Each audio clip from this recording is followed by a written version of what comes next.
नमस्कार, आप देख रहे हैं गोरखपुरिया न्यूज और मैं हूं आपके साथ वैशाली। रवि किशन भोजपुरी सिनेमा के सुपरस्टार और नेता के रूप में अपनी पहचान बना चुके हैं। उनके अभिनय के साथ साथ उनका हास्य और नजरिया भी दर्शकों को बहुत भाता है। भोजपुरी फिल्मों के साथ साथ उन्होंने हिंदी फिल्मों में भी काम किया। वो रियलिटी शो बिग बॉस के पहले सीजन का भी हिस्सा रहे।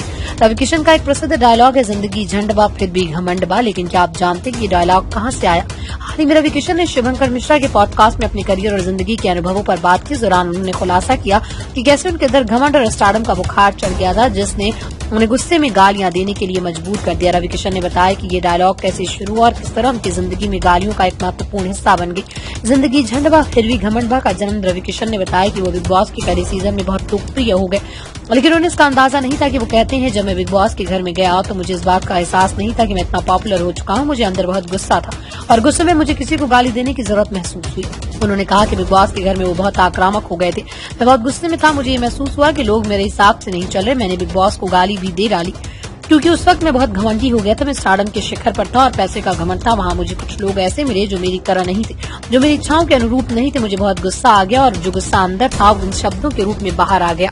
रवि किशन ने ये भी कहा कि ये डायलॉग जिंदगी झंडबा फिर भी घमंडबा उन्हीं के अंदर की निराशा और गुस्से को दर्शाता था, जो बिग बॉस के घर में पूरी तरह से बाहर आ गया। जब मैं बिग बॉस के घर से बाहर आया तो पूरा देश इस डायलॉग को बोलने लगा और आज भी 18-19 साल बाद ये डायलॉग लोग याद करते हैं। रवि किशन ने अपने अभिनय करियर में एक और दिलचस्प पहलू को साझा किया।